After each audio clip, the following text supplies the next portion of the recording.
जी, क्या अब क्या कहते हैं आप लोग? सर ये जैसे 16 एंट्री है, इसमें कैश के नाम से 975 हमने किया था, कैश के नाम से देखें, वही बात यह 9। है, मैं आपकी बात को समझ गया हूँ कि बुनियादी तौर पे सबसे पहले तो पहली बात तो ये है कि हम 15 तारीख को एबीसी कंपनी का चेक रिसीव कर रहे हैं। ठीक है। जब आपने 15 तारीख को एबीसी कंपनी का चेक रिसीव किया तो सबसे पहले उसको आपने अपनी जेब में डाला, इसका मतलब है आपने अपने कैश अकाउंट में रखा। ओके। तो हमने कैश को डेबिट किया और लिखा कि ये हमारा अकाउंट रिसीवेबल का है। अब हमने क्या किया कि now we are going to deposit the same cheque into the bank for collection. Okay. अब हमने अपने बैंक को 975 से बढ़ा दिया। अब जब बैंक बढ़ेगा तो किसकी वजह से बढ़ेगा? Because your cash is going to be reduce. और दूसरी साइड के ऊपर अगर हम चल के देखें तो हमारा जो बैंक है वो हमारा जो कैश है वो रिड्यूस हो रहा है 975 से ड्यू टू बैंक। जी। जी सर। यानी कि बुनियादी तौर पे देखें ना, बात यह है कि जब आप बैंक के कॉलम में 975 लिखेंगी तो जवाब आएगा कि भाई इसका ऑपोजिट अकाउंट क्या है। तो इसका मतलब है बैंक के कॉलम में हमने कैश से निकाला और बैंक के कॉलम में डाला। ओके। अब जिस वक्त आप दूसरी साइड पे जाएंगी तो दूसरी साइड पे कैश को जो रिड्यूस कर रहे हैं ड्यू टू बैंक, तो इसका मतलब है कि यहाँ से क्रॉस चेक हो जाएगा कि चेक किधर जा रहा है। ओके। बस इसमें जो जी बात सर। समझने वाली थी वो ये था कि जो कंपनी की पॉलिसी है वो ये है कि they are collecting the cheque. Let's suppose आज जो हमें चेक कलेक्ट हुए हैं वो हम कल जो है उसकी लिस्ट बना के बैंक में जमा करा देंगे। ओके। तो इसका मतलब है जी for one day you will have to hold this cheque in your own pocket. तो if you are going to hold this check in your own pocket for one day, so technically you have to hold this check in your cash account. Okay. तो हमने cash जी में पहले डाला, फिर हमने cash से निकाला और फिर हमने इसको बैंक के अंदर ट्रांसफर किया। अभी बैंक कलेक्शन के लिए जाएगा तो फिर देखें। इसी तरह से अगर आप जोन के चेक को देखें जो 18 को हमें रिसीव हो रहा है, तो 500 जब हमें रिसीव हुआ तो हमने कैश अकाउंट में एंटर किए। उसके बाद फिर जिस वक्त हमने इस चेक को डिपॉजिट कराया बैंक के अंदर, यहाँ पर एक गलती हुई है, 19 में एक गलती हुई है। जी 19 सर। में बैंक की जगह पे वर्ड आना चाहिए कैश। कैश। यस जी। सर, यही बात है। जी, ये गलती हुई है मुझसे, बिल्कुल ठीक है जी। ये मेरी गलती है, ठीक है ना। यहाँ पे जो है ना ये गलती है बिल्कुल, ये जो 19 में जहाँ पे बैंक लिखा हुआ ना वहाँ पे कैश जी। आना चाहिए। Thank you sir. Is it clear जी? Yes sir, thank you so चलो, मच। बड़ी मेहरबानी, ठीक है, okay. If you are having any other question you are welcome to ask the question. I think so right now we are having 36 students, so we are waiting for 3 or 4 more and then I am going to start this bank reconciliation statement. This is my personal opinion that you people have already studied this topic of bank reconciliation statement in your first semester. ऐसा ही है?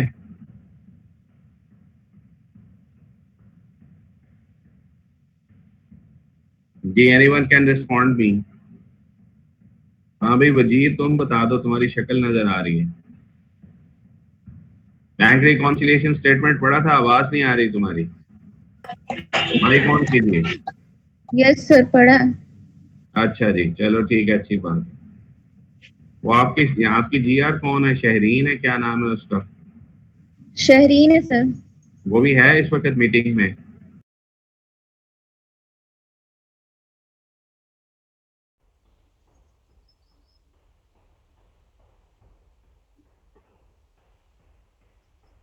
जी, ये repeaters में हैं लोग कुछ हमारे पास? Yes sir. कौन कौन? सर फैजान, हाफिज फैजान। अच्छा जी, हाफिज फैजान साहब, अब आपको मेल मिल रही है? जी सर मिल रही है, वो मसला हो गया हल सर। अच्छा, चलो अच्छी बात है जी। हमारा सिद्दीक भी है रिपीटर में जी है, जी रोल सर। नंबर जी 1। सर। जी सर। अच्छा, और वो तुम्हारे साथ एक और लड़की आया जी करती थी सर। क्या? एक और भी लड़की आती है, तुम 2 लड़कियों ने ज्वाइन किया था, वो दूसरी जी लड़की का सर। नाम, वो दूसरी लड़की का क्या नाम है? सर इकरा। इकरा। तो वो अच्छा, वो भी ज्वाइन कर दिया, उसने कहा जी जी इकरा सर। रहमान। इसका मतलब है, सर इकरा रहमान। चलो ठीक है, शाबाश, वेल डन। मैं और भी देख लूं, मैंने लिस्ट बनाई हुई है सारी आपकी। सर आप तो अटेंडेंस लगा रहे हैं? इसमें वकास गफ्फार भी आ रहा है। ये वकास गफ्फार है, निशा हाशमी है और मोहम्मद इरफान है कोई। ये मोहम्मद इरफान आ रहा है, सर निशा वकास हाशमी। को, सर वकास हमारी क्लास का, निशा हाशमी और मोहम्मद इरफान को हम लोग नहीं जानते सर। अच्छा, निशा हाशमी ने ज्वाइन तो किया हुआ है।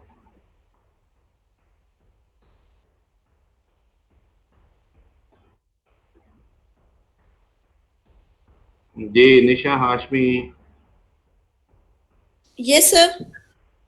अच्छा हो तुम, वेरी गुड, जिंदाबाद, शाबाश। जी सर। मैंने कहा ऐसा नहीं ना कि मीटिंग ऑन करके फिर बंदा सो जाता है ना थोड़ी देर के लिए, कोई बात नहीं, 1 घंटे के बाद ऑफ करेंगे मीटिंग है। नहीं सर, ज्वाइन किया हुआ। हाँ नहीं नहीं, अच्छी बात है, शाबाश। ये एक और स्टूडेंट है इसका रिपीट का, ये है मोहम्मद इरफान है। इसका रोल नंबर है MBE eighteen yes seventeen sir. 27 yes sir, मैं यही हूँ है। सर। मैं ज्वाइन कर रहा हूँ क्लास सर, काइंडली कीजिए। इरफान नियाजी है, बिल्कुल है, सबसे पहले यही ज्वाइन करता है, कोट शोट पहन के हैं। जी जी सर। बड़ी अच्छी सर, तस्वीर है तुम्हारी, वेल डन, शाबाश। सर रिपीटरों पर खास नजर है आपकी। हैं जी, रिपीटरों पर खास नजर है आपकी। रिपीटरों का। मैंने कहा रिपीटरों पर आपकी खास नजर है सर। हाँ जी हाँ जी हाँ जी, मैं जो है ना उन पे नजरें खास रखना चाहता हूँ, ताकि वो बेचारे जो है ना अगले सेमेस्टर में चले जाएं। लेकिन उनका अपना कोई मूड नहीं है, लेकिन मेरा मूड है कि वो चले जाएं।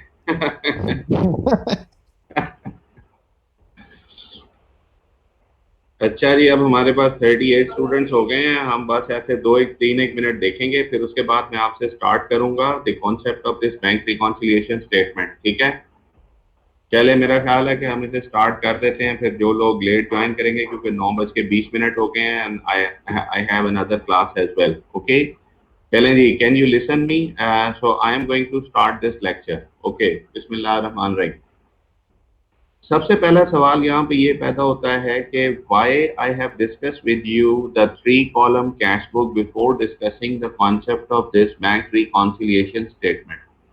Remember, my dear student, that you may not be able to understand the concept of bank reconciliation statement unless or until you people are having an idea that how we can prepare a cash book. Okay? आज मैं आपसे जो चीजें discuss करूंगा, I will discuss with you that what is the depositors book and what is the bankers book, okay. Depositors book जो होती है that is the cash book, however the bankers book is that is called as a passbook, okay. अब जब मैं बात करूंगा ना कि डिपॉजिटर की किताब कैश बुक है, तो कैश बुक से मुराद क्या होगा? The bank column of the cash book. So the bank column of the cash book is given on the left and the bank column of the cash book is also given on the right, okay. My dear student, can you got it my point? What I would like to say? What I am saying? I am saying that before discussing the concept of this bank reconciliation statement, we should have to have a clear vision about this cash book. Okay, that is why I have discussed with you the concept of this cash book first, and then I am going to discuss with you the concept of bank reconciliation statement. तो bank reconciliation statement में बार बार हम word use करेंगे cash book cash book cash book, लेकिन उस cash book से मुराद क्या होगा? That is the bank column of the cash book. And अगर हम देखें कैश बुक में, तो bank column is given on the left side as well as the bank column is also given on the right side, ठीक है। तो खुदारा इसको जरा थोड़ा सा अंडरस्टैंड करने की कोशिश कीजिएगा। मैं अब आपके साथ एक और स्लाइड शो करता हूँ जी, इसको देखिएगा जरा आप।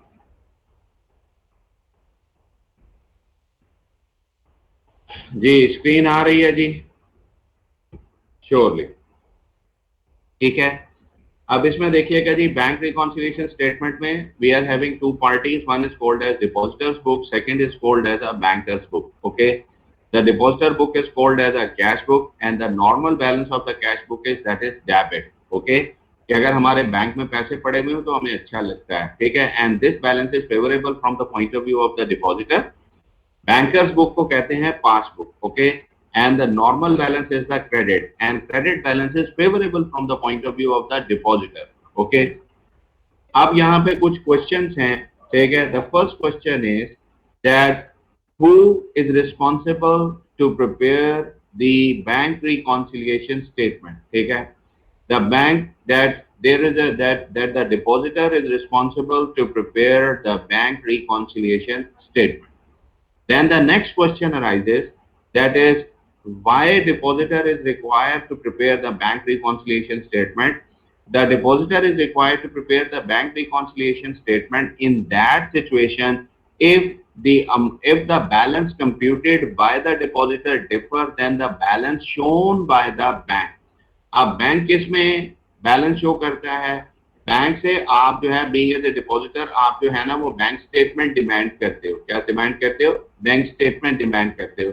तो if the balance computed in your book differ than the balance shown in the statement, it means that some disagreement exists between the two parties. If some disagreement exists, then there is a need to prepare the bank reconciliation statement. If no difference exists, no need to prepare the bank reconciliation statement. ये नहीं है कि हम bank reconciliation statement को खुशी से बनाते हैं. ठीक है, यहाँ ये हमारी कोई income statement है which we must have to prepare by the end of every year. No. Okay. तो यहाँ पे सबसे पहला सवाल क्या पैदा होता है कि that is why there is a need to prepare a bank reconciliation statement. So we are preparing the bank reconciliation statement only in that condition if the balance computed by the depositor differ than the balance computed by the bank. For instance, depositor कहता है मेरे हिसाब से bank में 5 लाख रुपया है और जो बैंक आपको कहता है कि ओके हमारे हिसाब से आपके सिर्फ 3 लाख रुपए हैं, तो इसका मतलब आपको तो करंट लगेगा कि नहीं लगेगा कि आपके हिसाब से बैंक में 5 लाख हैं और बैंक कहता है कि नहीं हमारे पास तो सिर्फ आपके 3 लाख हैं. या आप कहें जी हमारे हिसाब से हमारे बैंक में 5 लाख हैं, बैंक कहे जी नहीं मेरे पास तो आपके 8 लाख रुपए पड़े हुए हैं, तो फिर आप खुश हो जाएंगे. ठीक है, अगर आप खुश हो जाएंगे तो इसका मतलब है there is no need to prepare the bank reconciliation statement. No. There is a need to prepare the bank reconciliation statement if a difference of opinion exists between the two parties, the balance computed by the depositor and the balance computed by the bank. जी, यहाँ तक अगर आप question लेना चाहते हैं तो ले लें कोई ना कोई. माइक ऑन कीजिएगा, अगर आप मुझे सुन रहे हैं तो क्वेश्चन ले लें. सर ये लेक्चर की रिकॉर्डिंग हो रही है? लेक्चर की रिकॉर्डिंग चाहिए होती है बाद में. और बेटा लेक्चर की रिकॉर्डिंग नहीं है, इसीलिए आपको लेक्चर की रिकॉर्डिंग इसलिए नहीं देते ताकि होशो आवाज के साथ आप बातों को गौर से सुनो. समझ लगी है? जो मैक्सिमम है जो इसमें लेक्चर की रिकॉर्डिंग है, जो दूसरा तरीके का जूम वाला है, जूम में एक तो इशू ये है कि हर आधे घंटे के बाद इसको रिफ्रेश करना पड़ता है. दूसरा जूम में लिमिट है नंबर ऑफ पार्टिसिपेंट्स की. माशाल्लाह क्लास आपकी है 60-66 की. ठीक है, तो 60-66 की क्लास को जूम पे किस तरह से लें, और मुश्किल लिमिटेशन है ना, इसीलिए गूगल मीट को यूज कर रहे हैं ताकि आप लोगों के क्वेश्चन साथ के साथ ही लेते चलें और आपको यूजर फ्रेंडली नोट्स दे रहे हैं ताकि आप इसको बैठ के पढ़ें और खुद से करें. ठीक है, चलें, रिकॉर्डिंग नहीं है जी. Anyone else who is having any question? Sir Wasi हमारे सीआर का मैसेज है आपके लिए कि वो भी इस क्लास को अटेंड कर रहे हैं लेकिन माइक्रोफोन की वजह से ना वो आपको रिस्पांस नहीं कर सके. चलो कोई बात नहीं है, वो ना रिस्पांस करे, कौन सा ऐसे मसले वाली बात है. ठीक है, ओके सर. तो जो है मुझे ये सिर्फ आप बता दें कि जो बातें मैंने अब तक की हैं उसमें आपको क्या चीज समझ लगी है? सर यही कि कैश बुक और समझ लग गया. अगर आपने कोई क्वेश्चन तो नहीं लेना है इसमें? नहीं सर, यहाँ तक समझ आ गई है. चलो शाबाश, अच्छी बात है.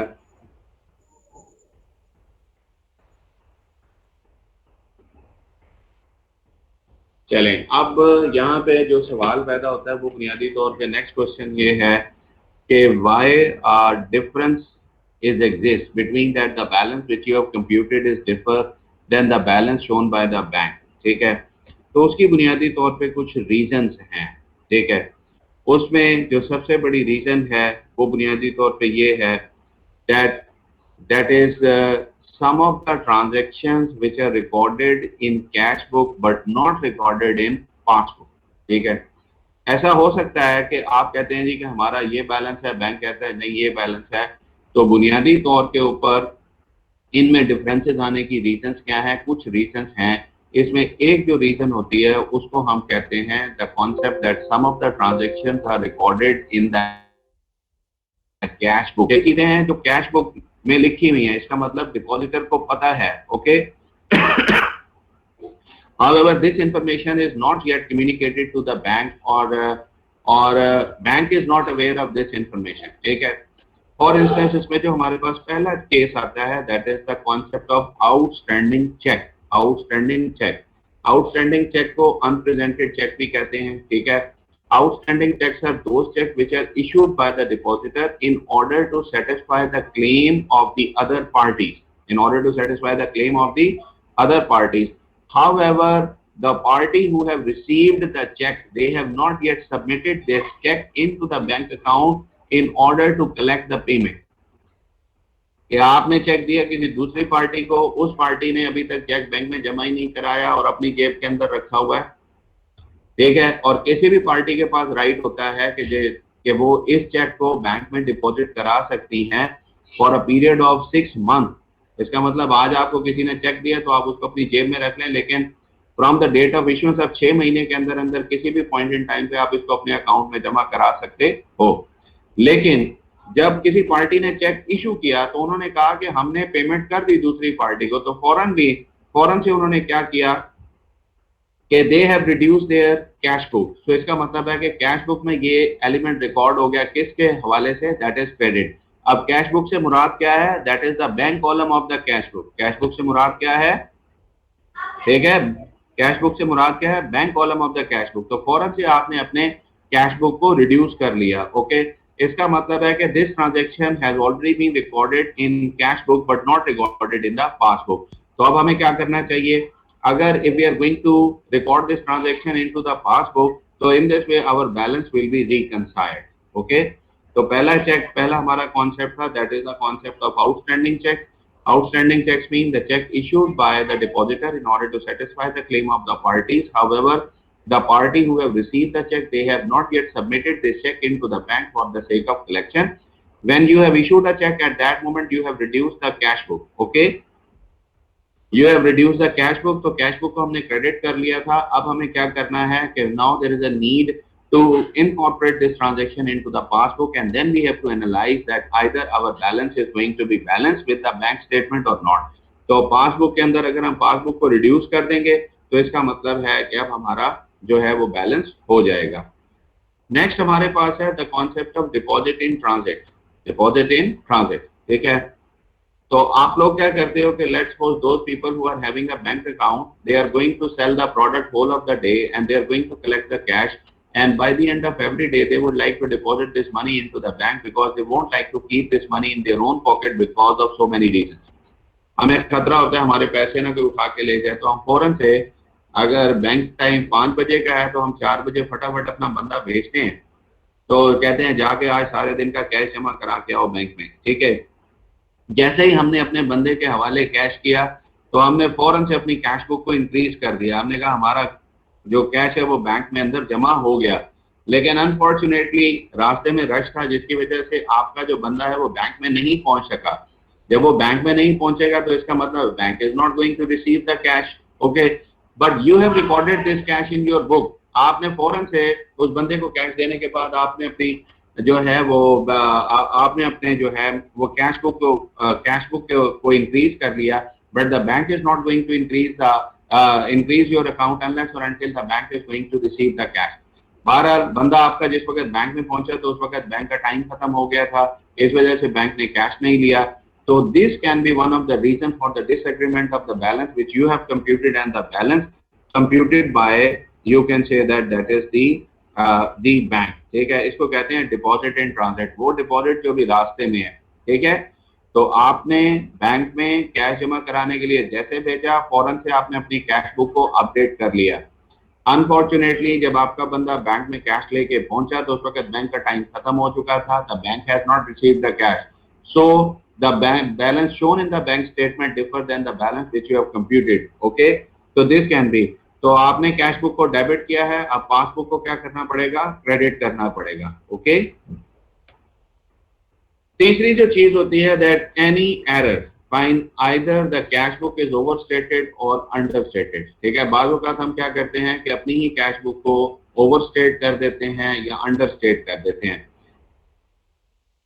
अगर हमने कैश बुक किया हुआ है तो अब हमें रिड्यूस करना है, तो रिड्यूस करने के लिए कैश बुक को क्रेडिट करना पड़ेगा। अगर हमने अपनी कैश बुक को में अंडरस्टेट किया हुआ, कम लिखा हुआ है, तो अब हमें उसे इंक्रीज करना पड़ेगा और इंक्रीज करने की सूरत में हमें उसे डेबिट करना पड़ता है। ठीक है, अब नेक्स्ट में हमारे पास है, next is the concept that the difference exists due to the reason that some transactions are recorded in passbook but not recorded in cash book।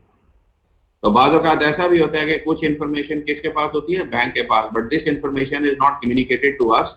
That is why what is going to be happen that we have not incorporated this information in our cash book. ठीक है, अब वो बुनियादी तौर पे क्या होता है, one is the concept of that is bank charges, service charges. ठीक है भाई वकार, अपना कैमरा ऑफ करो।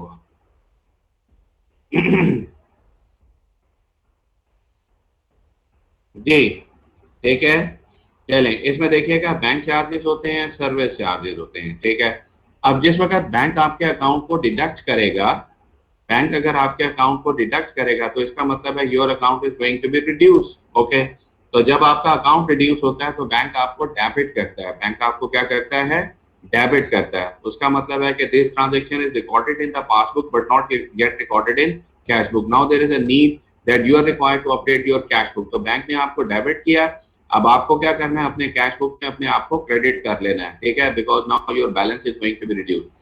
अब यहाँ पे जिस वक्त आप क्वेश्चन करोगे तो क्वेश्चन करते वक्त आपको टर्म्स यूज होंगे, वो है, one is the term of debit memorandum. ठीक है, डेबिट मेमोरेंडम। तो debit memorandum is a document which is issued by the bank in order to notify to the depositor that his account has been reduced by a particular sum of money। तो बुनियादी तौर पे bank जिस वक्त service charges लेता है तो party के अकाउंट को डेबिट कर देता है। ठीक है, उस प्रोसेस में डेबिट मेमो भी इशू किया जाता है। ठीक है, उस डेबिट मेमो का मतलब होता है कि bank is going to reduce the depositors account. Okay, इसी तरह से जब बैंक ने आपको रिड्यूस किया तो उसने पासबुक में रिकॉर्ड किया कि आपको डेबिट कर दिया, अब आप कैश बुक में अपने आप को क्रेडिट कर लीजिए। In this way your balance will be balanced. Okay, next है प्रॉफिट इनकम ऑन डिपॉजिट, और इसके आगे ऐड कर दीजिए credit memo, credit memo. Okay जी, अब जिस वक्त आपको आपकी आमदनी के ऊपर प्रॉफिट मिलता है या आपके डिपॉजिट्स पे आपको प्रॉफिट मिलता है तो this profit is going to be added in your account. ठीक है, तो जैसे आपका अकाउंट बढ़ता है तो पासबुक में आपको क्रेडिट कर दिया जाता है। Okay, now what you will have to do, now you will have to do debit in your own, you can say that cash book. ठीक है, तो पासबुक में बैंक ने आपको क्रेडिट कर दिया था, अब आप अपने कैश बुक के अंदर अपने आप को क्या कर लें, डेबिट कर लें। तो ये बुनियादी तौर पे है। तो अगर पार्टी का अकाउंट इंक्रीज करे तो how the bank is going to intimate, the bank is going to issue a credit memorandum, credit memorandum. तो अगर पार्टी का अकाउंट इंक्रीज करे तो बैंक क्रेडिट मेमो इशू करता है, अगर पार्टी का अकाउंट रिड्यूस करे तो बैंक से जो है वो डेबिट मेमो इशू करता है। ओके, फिर उसके बाद तीसरी चीज होती है cheque directly deposited by the customer in the bank's account. ठीक है, या जिसे आजकल हम कहते हैं ऑनलाइन ट्रांसफर। तो जिस वक्त किसी भी पार्टी, कोई पार्टी आपके अकाउंट के अंदर पैसा ट्रांसफर करती है तो this money will be added in your account, but let's suppose that if you have not received an intimation तो you have not updated your cash book and due to it a difference exists। तो passbook में जैसे ही bank को cash मिलेगा bank आपको credit कर देगा। अब जैसे आपको इंटीमेशन होगी तो then you will have to update your cash book. ठीक है, इसी तरह से पासबुक के अंदर गलती हो सकती है। ठीक है, समटाइम बैंक जो है वो, समटाइम बैंक आपके अकाउंट से पैसे ज्यादा काट लेता है, समटाइम बैंक जो है वो आपके अकाउंट के अंदर ज्यादा पैसे एंटर करा देता है। तो इसमें ओवर स्टेटमेंट भी हो सकती है, अंडर स्टेटमेंट भी होगी। तो ओवर स्टेटमेंट और अंडर स्टेटमेंट का ताल्लुक बेसिक बैलेंस के साथ होता है। ठीक है, अगर आपका अकाउंट ओवर स्टेट हो गया तो now there is a need to reduce, तो रिड्यूस में डेबिट किया जाएगा। अगर आपका अकाउंट अंडर स्टेट कर दिया है बैंक ने तो now the bank will have to increase it, तो इंक्रीज की सूरत में बैंक आपको क्रेडिट करेगा। ठीक है, अब उसके बाद नेक्स्ट हमारे पास एक कॉन्सेप्ट आता है, that is the concept of the treatment of the dishonoured cheque, treatment of the dishonoured cheque. ठीक है, अब ये जो डिसऑनर्ड चेक है इसको जरा गौर से देखिएगा। इसमें बुनियादी तौर पे क्या होता है कि some time there are two sorts of dishonoured cheque, दो किस्म के डिसऑनर्ड चेक होते हैं। एक को हम कहते हैं इशूड डिसऑनर्ड, और दूसरे को हम कहते हैं डिपॉजिट डिसऑनर्ड। इशू डिसऑनर का मतलब होता है कि एक ऐसा चेक जो आपने अपने हाथ से जारी किया किसी शख्स को अदायगी करने के लिए, ठीक है, कि you have issued a cheque in order to satisfy the claim of any party, but at that moment you were not knowing that how much money is available in your account. तो let's suppose आपके account में 1000 रुपया थे, आपने किसी party को 1500 रुपए का चेक जारी कर दिया और वो पार्टी फौरन से चेक जो है अपने अकाउंट में जमा कराया।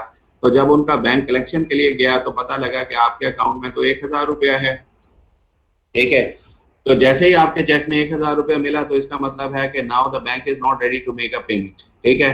तो इसको कहते हैं NSF, that is not sufficient fund. So a check may be dishonored due to not sufficient fund. A check may be dishonored if the date is not written. A check may be dishonored if the check is not signed by the depositor, fine, by the issuer, fine. The bank is not ready to make a payment if the amount in words and the amount in, you can say that figure, it differ. For instance, आपने लिखा हुआ है कि 10,547 रुपए और वहां आप लिखते हैं 1547, ठीक है। तो इसमें भी डिफरेंसेस होंगे और अगर सिग्नेचर मैच ना हो तो फिर भी डिसऑनर्ड हो सकता है। लेकिन हम यहाँ पर जो डिसऑनर्ड का केस डिस्कस करते हैं वो एनएसएफ का केस होता है, that is called as a not sufficient fund. तो अगर तो है ये चेक इशूड डिसऑनर्ड है, ठीक है, इसमें लिखा हुआ है cheque issued by the depositor but dishonoured due to any reason. तो जब आपने चेक इशू किया था तो you have credited the cash book, और जब यही चेक आपके पास वापस आ जाएगा तो कैश बुक को डेबिट कर दोगे। लेकिन एहतियात कीजिएगा, कभी भी डिसऑनर्ड चेक जारी ना कीजिएगा, अदरवाइज आपको पुलिस पकड़ के ले जाएगी, ठीक है। उसके बाद नेक्स्ट है जी, cheque received and deposited in the bank for collection but dishonoured either due to NSF और अदर रीजंस, ठीक है। तो अब हम क्या कर रहे हैं कि we are going to receive a cheque from any party. जैसे हमने चेक किसी पार्टी से लिया तो फौरन हमने अपने बैंक अकाउंट को इन्फ्लेट कर दिया, लेकिन बैंक ने कहा कि इस पार्टी के अकाउंट में तो पैसे नहीं है, तो now there is a need to reduce the, you can say that that is your cash book, ठीक है। Now there is a need to reduce the cash book, ठीक है। तो ये बुनियादी तौर पे हमारे पास हैं रीजन जिसकी वजह से the balance computed by the depositor and the balance computed by a bank differs. अगर आप यहाँ पे क्वेश्चन लेना चाहते हैं तो ले।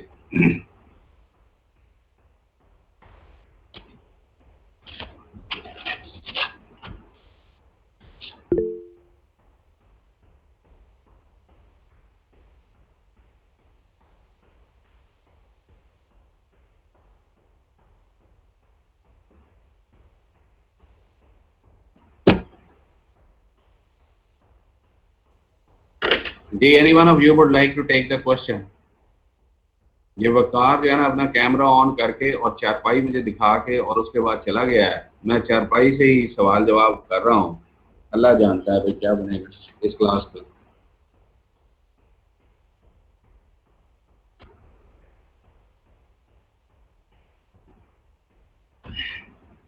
उसने कहा भी मैं चारपाई पे नहीं हूँ, आप चारपाई को लेक्चर समझा दें, ठीक है ना, फिर मैं आगे चारपाई से खुद ही सुन लूंगा।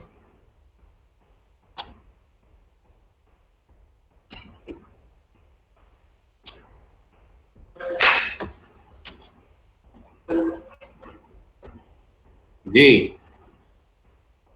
है भाई, if you are having any question. Nisha, तुम्हें मेरी बातें समझ लग रही हैं या नाश्ता बना रही हो?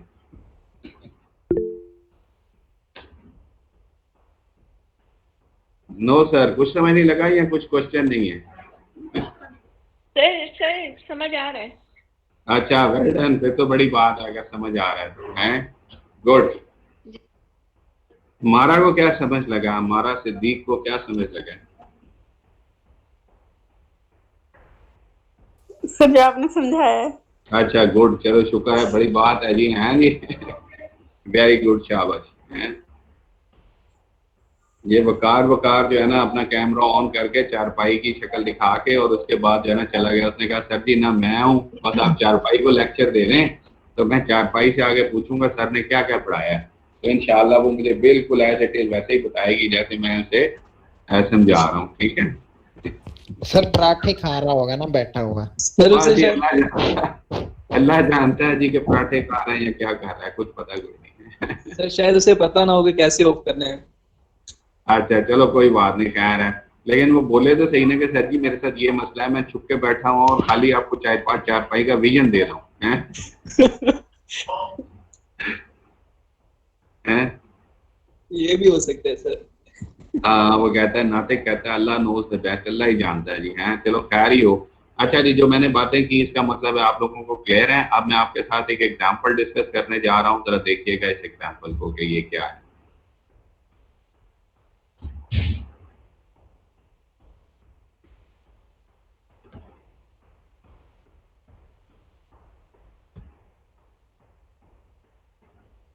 जी, इसमें अब हमारे पास एक क्वेश्चन है।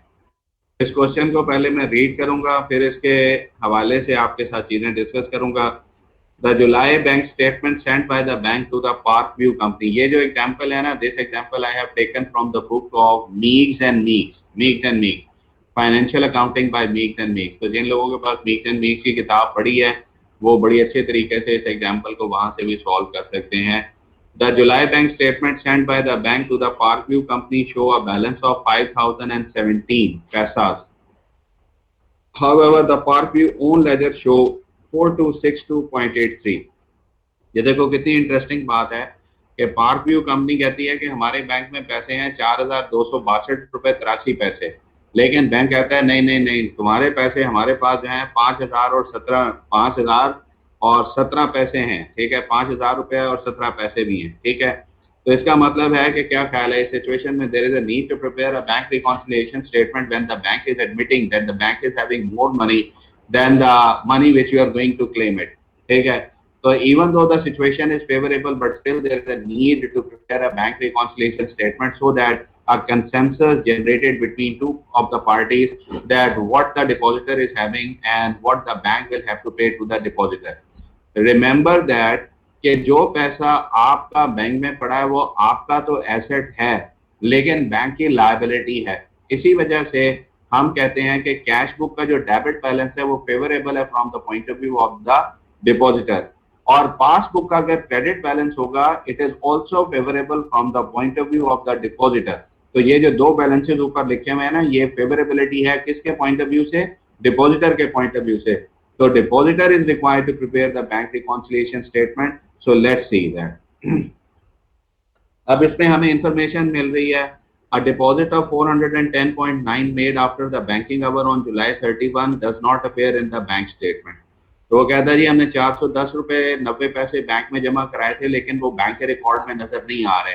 तो इसका मतलब है this is a deposit in transaction, this is a deposit in transit because this transaction has already been recorded in your book but not recorded in the passbook. ठीक है, तो अगर हम इस ट्रांजैक्शन को पासबुक में रिकॉर्ड कर लें तो सबसे पहले मैंने क्या किया, मैंने यहाँ पे दो मुख्तलिफ किस्म की किताबें बनाई हैं। One is called as a passbook और दूसरी किताब को कहते हैं हम that is your cash book. ठीक है, तो सबसे पहले तो 31 जुलाई को हमने बैलेंस लिया कि पासबुक का बैलेंस जो है 5,000.17 है और जबकि हमारा कैश बुक का बैलेंस जो है वो 4262.83 है। ठीक है, अब हमने इसमें ट्रांजेक्शन्स को पुट करना है because some of the transactions are recorded in the cash book but not recorded in the bank and some of the transactions are recorded in the bank but not recorded in the cash book। तो हमने उन transactions को find करना है कि वो कौन सी हैं जो हमने लिखी तो उन्होंने नहीं लिखी, जो उन्होंने लिखी तो हमने लिखी, वो क्या है। ठीक है, तो इसमें अब हमारे पास जो पहली ट्रांजेक्शन है डिपॉजिट इन ट्रांजेक्ट, इसका मतलब है this transaction has already been recorded in the cash book but not recorded in passbook. तो अगर ये पैसे बैंक में चले जाएं तो क्या सिचुएशन होगा, then the bank account will increase by 410.9। तो हमने डिपॉजिट इन ट्रांजिट को क्रेडिट साइड पे लिख दिया बैंक के 410.9। ओके, अब नेक्स्ट देखिएगा वो कहता है 4 cheque issued in July have not yet been paid by the bank. इसका मतलब बीइंग एज ए डिपॉजिटर, ठीक है ना, हमने 4 चेक इशू किए हैं।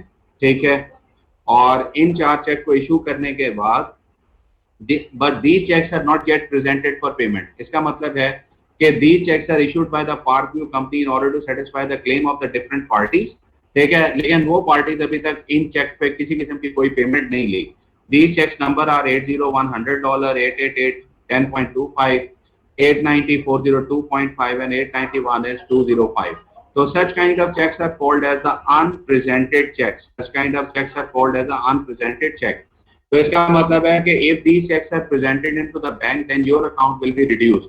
तो हम यहाँ पे assume करते हैं कि अगर ये चेक जो है वो प्रेजेंट हो जाए तो फिर हमारा अकाउंट रिड्यूस हो जाएगा। तो हमने इन तमाम चेक का हवाला दिया और इनकी अमाउंट को जमा कर लिया, तो इनकी अमाउंट बनती है 717.75।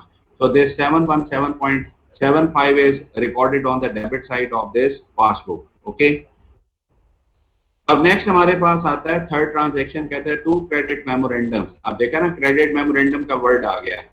To credit memorandum amount 524.74 were included in the bank statement indicating the collection of money from JT with note receivable and interest on average balance during the July.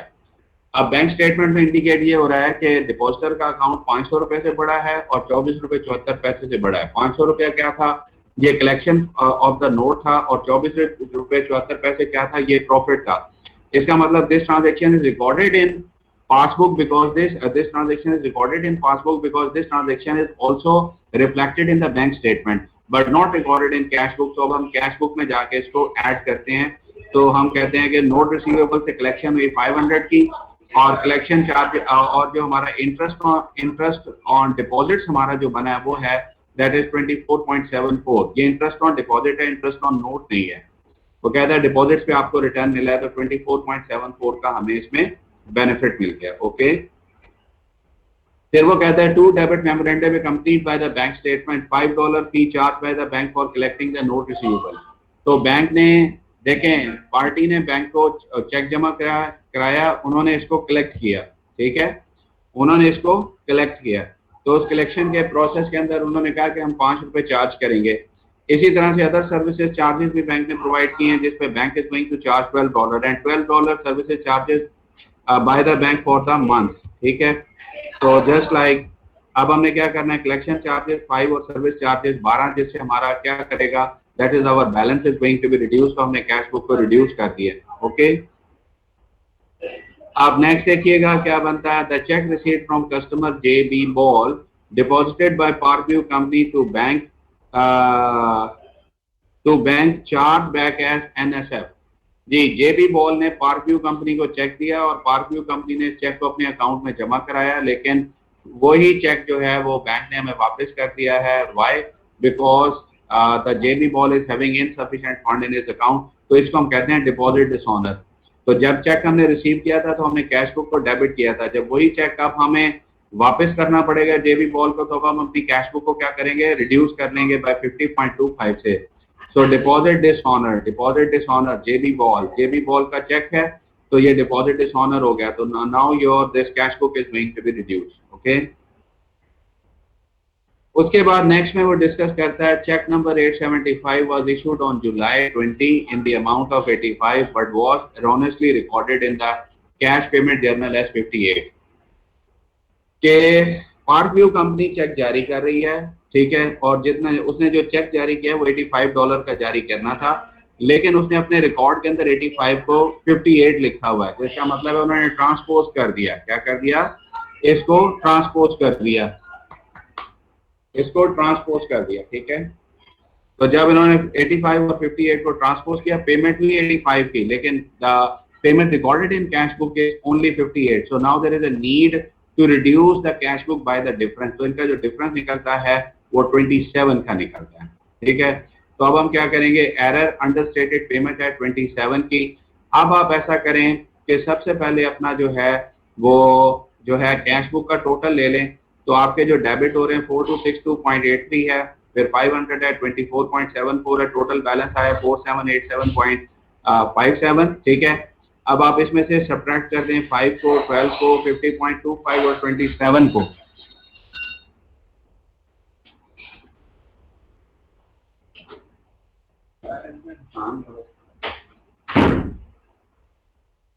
Yes sir.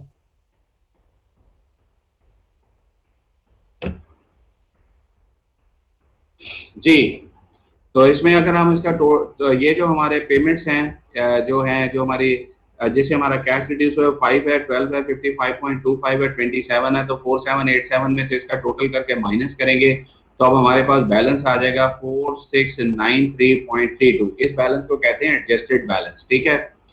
इसी तरह से अगर हम ऊपर देखें तो हमारे पास जो है वो क्रेडिट साइड पे 5017 है, फिर 410.9 है।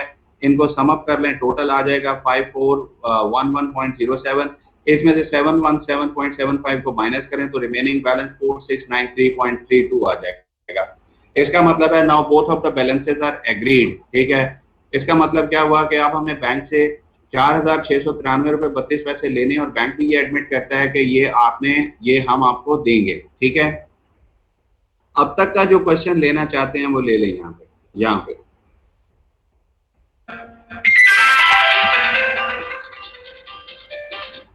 जी अस्सलाम वालेकुम सोहेल भाई। हेलो है? नहीं मेल में नहीं व्हाट्सएप के अंदर से ना मैं उसे डाउनलोड नहीं कर सकूंगा, मुझे बड़ा प्रॉब्लम होगा। मेल क्यों नहीं हो रहा? क्या है, एमबी ज्यादा है उसके? नहीं तो आपने चैप्टर वाइज नहीं बनाई थी वो? हाँ चैप्टर वाइज करके तो फिर से मेल कर दो तो ध्यान छुड़ाओ और क्या करना। हाँ चैप्टर वाइज कर दो। ओके अल्लाह, वेट कर रहा हूँ आपका।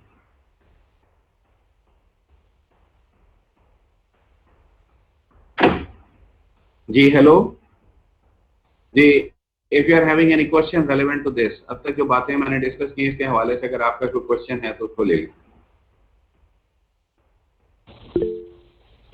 Sir very good.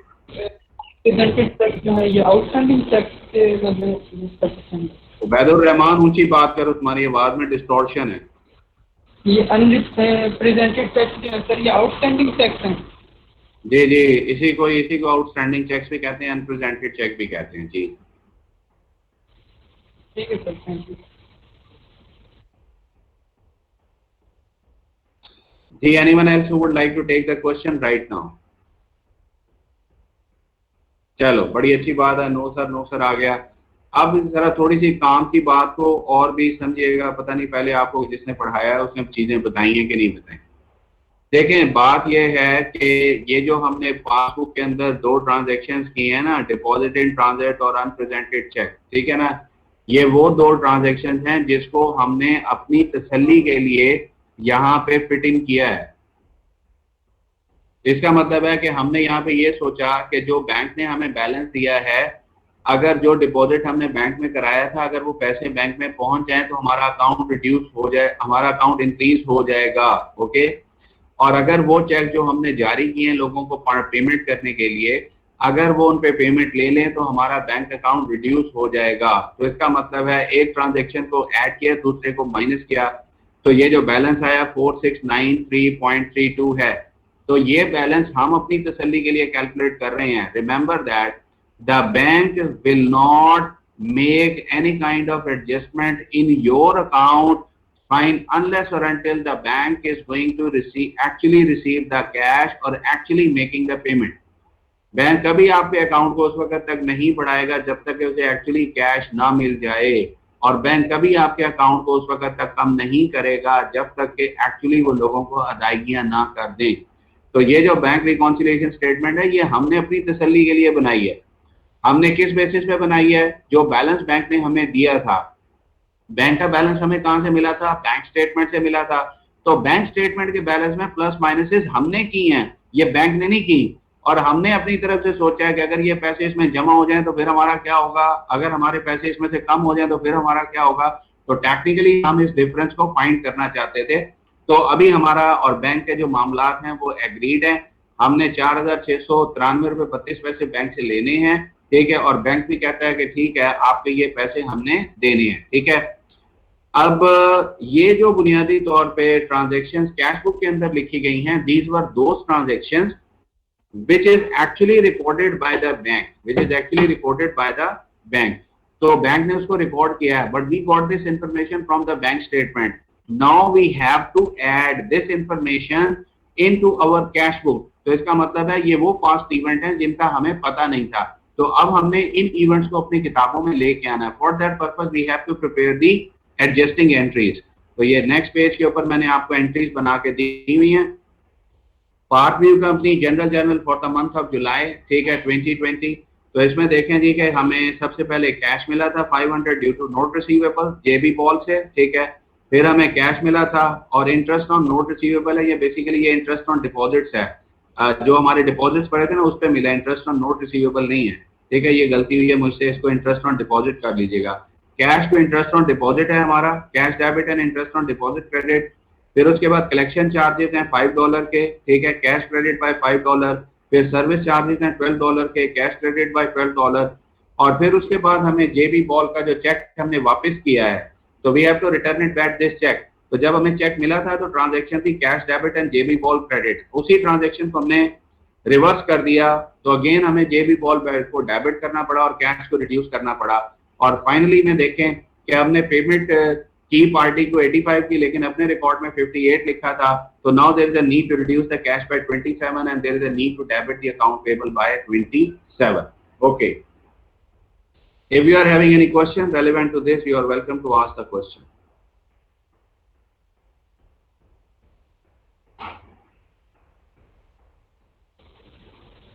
जी सर ये जैसे अब एरर्स आते हैं हम लोगों की तरफ, तो वो तो हम अपनी बुक में तो ऐड कर लेंगे। अब आपने जैसे कहा कि बैंक में जो आएंगे वो हम अपनी तसल्ली के लिए खुद तो कर दें, अब बैंक को कैसे बताएंगे हम कि उबैदुर रहमान हमारी आवाज नहीं आ रही सही, अपनी आवाज सही करो, या पीछे से पंखा वंखा बंद करो या शोर बंद करो, तो फिर आपको कोई आवाज मुझे सही कर सकोगे। बताओ क्या कहते हो।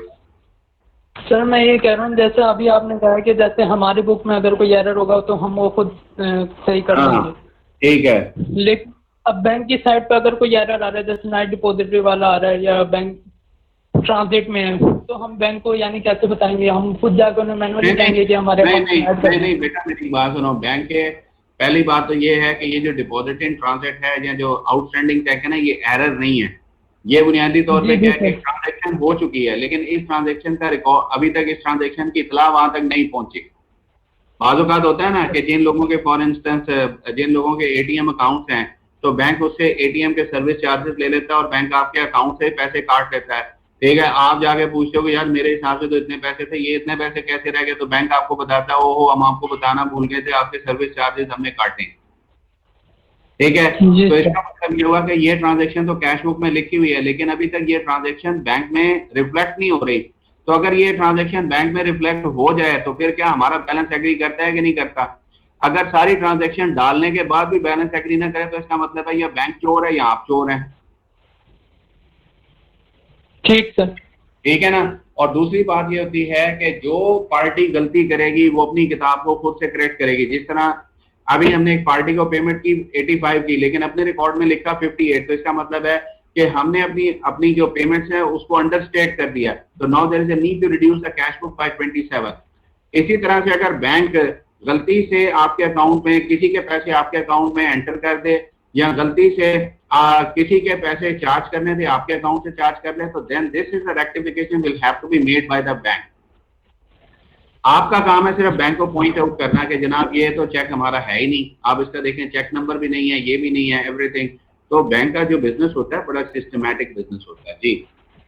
जी सर यही मैं पूछ रहा था, यानी हम ये बैंक स्टेटमेंट बना के सिर्फ उन्हें सबमिट कर देंगे कि हमारी बैंक स्टेटमेंट, या हमें खुद जाके मैनुअली उन्हें कहना पड़ता भाई ये चेक नंबर हमारा नहीं है? नहीं, मैं आपको बता देता हूँ, आप बुनियादी तौर पे बैंक स्टेटमेंट बैंक से लेंगे। अच्छा, आप बैंक से बैंक स्टेटमेंट लेंगे और अपने रिकॉर्ड के साथ उन चीजों को मैच करेंगे। वहीं पे आपका देखे ना बात है, जब आप चेक जमा कराते हैं तो तब भी आपके पास रिकॉर्ड होता है, जब आप चेक इशू करते हैं तब भी आपके पास रिकॉर्ड होता है। तो अब आपने एक महीने के अंदर कितने चेक इशू किए, उसमें से कितने प्रेजेंट हो गए, कितने अनप्रेजेंटेड हैं, ठीक है। तो फौरन से रिकॉर्ड पता चल जाता है, दैट्स नॉट एन इशू। ठीक है, थैंक यू जी। Anyone else who would like to ask a question relevant to this today's discussion?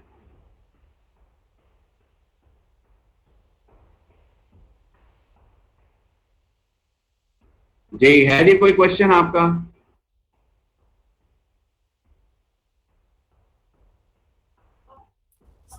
No question at all. अच्छा चलें, अब हमारा जो नेक्स्ट टॉपिक होगा बैंक रिकॉन्सिलिएशन स्टेटमेंट है।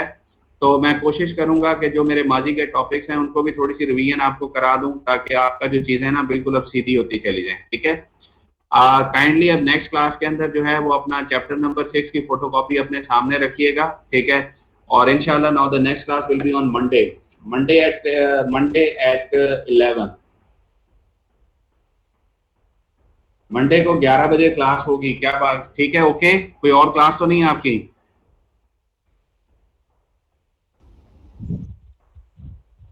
ओके सर, ठीक है। नहीं नो सर। बाकी। हाँ जी नो सर, 12 बजे बस सिर्फ मैम रोमा की क्लास है बस। भाई, मैंने 11 बजे रखी है, मैं 11 से 12 इंशाल्लाह आपको छोड़ दूंगा। Okay sir. मंडे वाले दिन अब हमारी क्लास होगी एट 11 o'clock। ठीक है सर, एक बात पूछनी थी सर। पूछो। कौन? इरफान ने? Okay sir, okay. सर ये कह रहे हैं कि 15 जून के बाद पेपर होने हैं सर, ये सच है? बेटा अभी आपका मिड तो नहीं है, आपकी क्लासें कब से शुरू हुई थी? ये कब से शुरू हुआ था ये कोर्स? सर ये कोर्स तकरीबन 2 वीक्स तो पढ़ लिया था जब ये होती। हाँ, तो अभी 2 वीक अभी तो 2 वीक से आपने पढ़ा था ना, तो फिर उसके बाद छुट्टियां हो गई, तो फिर ये क्लासें पूरी होंगी, तो फिर ये आपका मिड होगा।